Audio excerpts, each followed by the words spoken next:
On Mix 94.5.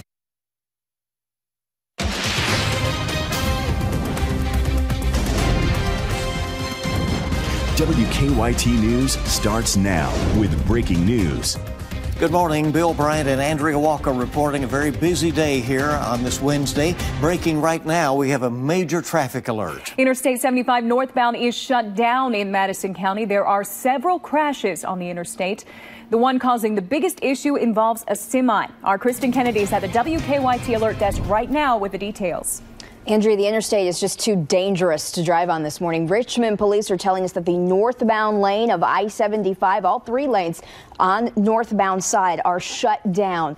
We are talking about the area surrounding mile marker 85. That is where a tractor trailer jackknifed. Photographer Ray Brown is the one giving us this live look right now.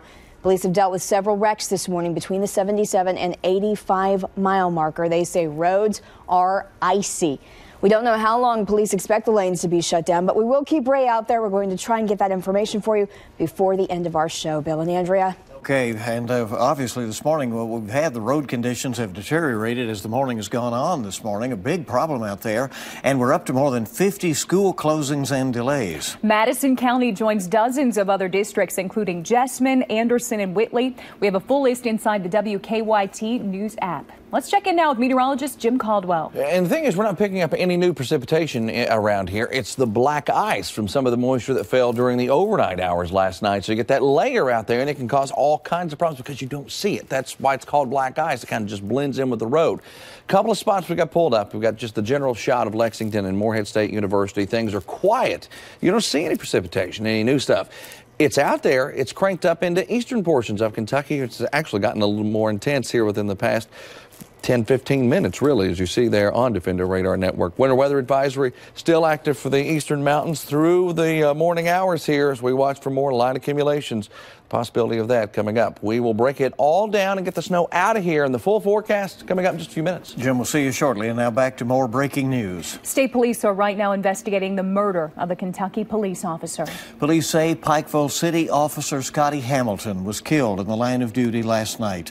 Pikeville's mayor says Hamilton was helping KSP with an investigation in the Hurricane Creek area when he was shot. We have no word about the suspect at this point. Mayor Jimmy Carter was visibly upset when describing what happened. Scotty has been a member, an officer, a proud officer of this police department since 2006. Please keep his family in your prayers. Certainly a very tough day for him and for the Pikeville Police Department. Officer Hamilton was a 12-year veteran of the department. We continue to make phone calls this morning as we're working to learn some new details. We'll pass those on when we get them. This morning, students across the country are walking out of class hoping to bring changes to gun control laws. It marks 1 month since the school shooting in Florida that killed 17 people. Several students in central Kentucky are expected to walk out today. WKYT's Matthew Rand is live this morning to tell us what the students are saying about that. Matthew?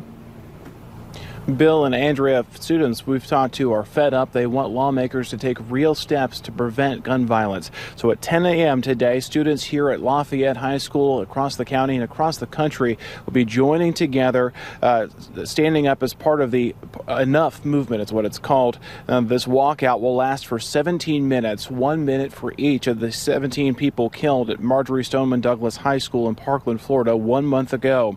Now, many in Kentucky will also remember the two students killed in January at Marshall County High School. We caught up with some students at West Jessamine High School preparing for today's event. Of course, school is canceled there in Jessamine County today due to the weather, so no protest for them today. They had planned on reading the names of the victims during that time as well. Now, the nationwide protest seeks stricter gun control laws and opposes measures like arming teachers. Students we talked to say the Enough movement is about giving students a voice.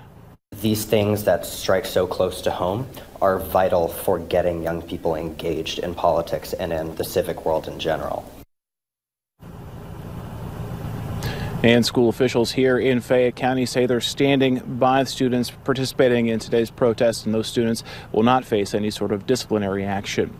Reporting live in Lexington, Matthew Rand, WKYT. Matthew, thank you very much. Out in western Kentucky this morning, Marshall County's judge executive is focusing on school security. Kevin Neal says he is not going to wait for another tragedy to make some changes. A student is accused there of shooting 2 students to death in January. Neal says since then, 8 students have been arrested for making school threats there. The judge executive's plan has 3 key points. He wants to hire 6 school resource officers, put metal detectors with X-ray equipment at 2 entry points, and build a sheriff's office on the high school's campus.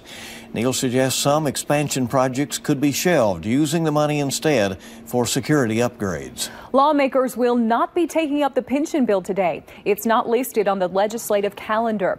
The Senate's State and Local Government Committee will hear it next. Senate President Robert Stiver says he did not know when lawmakers would hear the bill. Some law enforcement officers are concerned that a bill to raise death benefits is being used as a political bargaining chip. That bill affects officers who die in the line of duty. Officers thought lawmakers would bring up the bill in committee yesterday, but they didn't.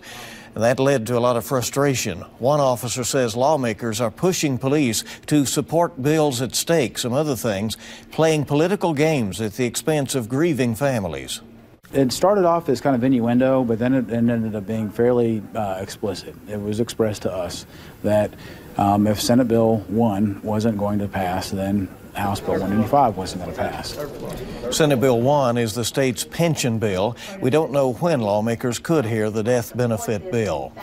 Breaking overnight, famed British physicist Stephen Hawking has died at the age of 76. Hawking was well known for his works on the origins of the universe, from the Big Bang to black holes. Hawking's landmark book, A Brief History of Time, sold more than 10 million copies. He lived with ALS since 1963. New this morning, a man sits in jail accused of hiring someone to burn down his Lexington home. Mark King is charged with arson. His home on Mason Headley was gutted by fire 3 years ago. According to his arrest citation, he hired a man to set the house on fire. King allegedly agreed to pay $10,000 once the insurance company settled the claim. Starting today, there will be lots of extra traffic in downtown Lexington. The KHSAA Boys State Basketball Tournament starts today in Lexington. It'll all be taking place at Rupp Arena. The action begins today at noon with Corbin and Estill County. And 11th Region champ Scott County will be taking on Trinity at 1:30. Expect crowds. The city's St. Patrick's Day Parade is this weekend as well. For the first time, Kentucky's Mr. and Miss Basketball are both from Mercer County. And the winner is Sagan Robbins, Mercer County. Trevor Faulkner, Mercer County. Pretty cool right there. Sagan Robbins will play at Louisville next year. She scored more than 2,500 points in her career, helping lead her team to back-to-back state championships.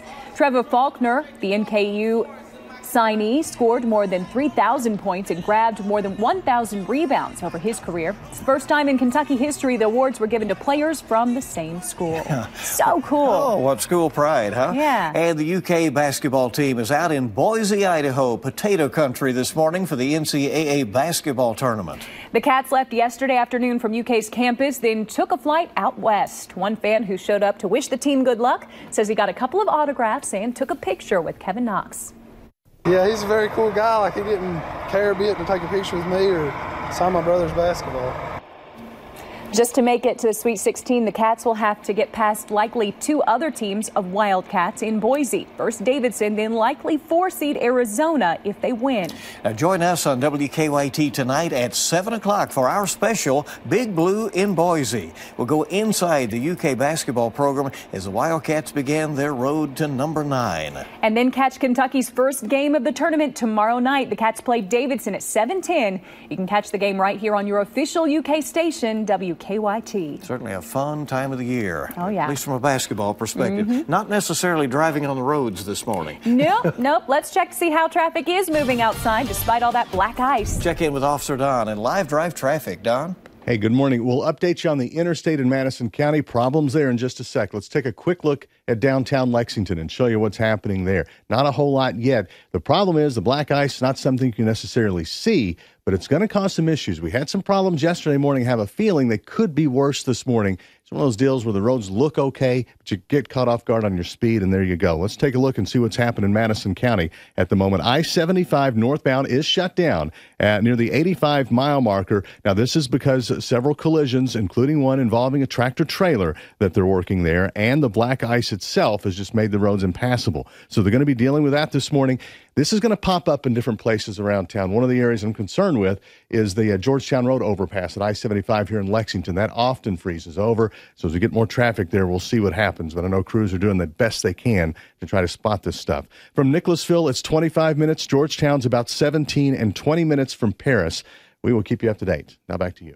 All right, so many people are stuck on I-75 northbound this morning between the Eastern Bypass exit in Richmond all the way down to, we heard a few minutes ago, it was down to 77, which is down at the Berea exit. So tough going out there this morning. Very much so. Keep it here on WKYT. A lot more to tell you about bright and early on your Wednesday.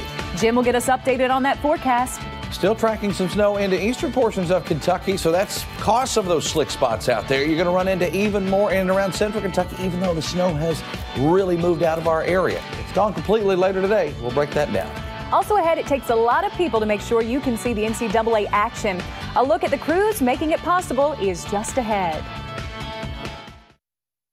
$1 Million Quartet is the international smash hit musical inspired by the true story of the jam session that brought Johnny Cash, Carl Perkins, Jerry Lee Lewis,